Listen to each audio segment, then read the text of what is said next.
ایک اور دلیل لے لو، وفی انفسکم افلا تبصرون، اور تمہارے اپنے نفسوں میں نشانی ہے. یہ واو حرف عطف ہے، وفی انفسکم کی واو حرف عطف ہے، اور اس کا عطف فی الارض پر. پیچھے وفی الارض آیات، اور یہاں وفی انفسکم آیات. تمہارے اپنے وجود میں، اپنے نفس میں نشانیاں ہیں، انہی پر غور کر لو. بھئی تمہارا پیدا کیا جانا، مٹی سے تمہیں بنانا اللہ کی قدرت ہے نا. یا اپنے خلق کے مراحل پر غور کر لو، نطفہ، اور پھر خون، دم، علقہ یعنی خون کا لوتھڑا، پھر مضغہ گوشت کی بوٹی، پھر گوشت چڑھایا جاتا ہے، ہڈیاں جوڑی جاتی ہیں، پھر نفخ روح ہوتا ہے، روح پھونکی جاتی.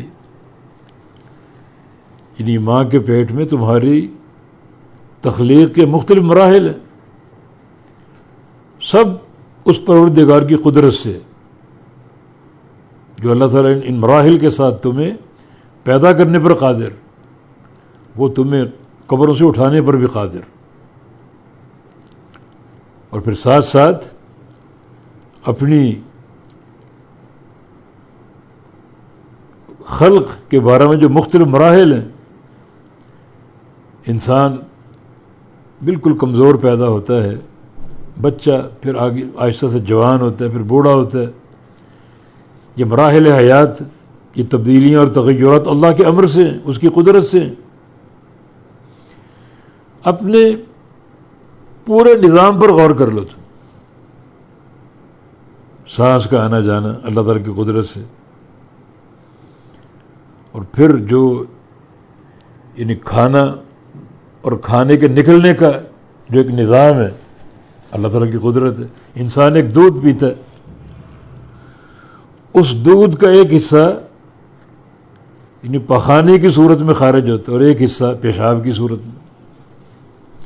یہ فرق کیسے ہوتا ہے انسان کے پیٹ میں؟ کون سا نظام ہے؟ یہ اس کی قدرت. تو اپنے نفسوں پر غور کر کے اصل حقیقت تک پہنچو.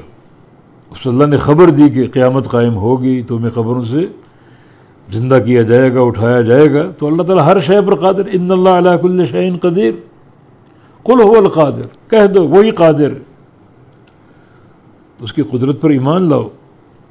تو فی انفسکم، اور تمہاری جانوں میں، تمہارے نفسوں میں، تمہارے وجود میں نشانیاں ہیں.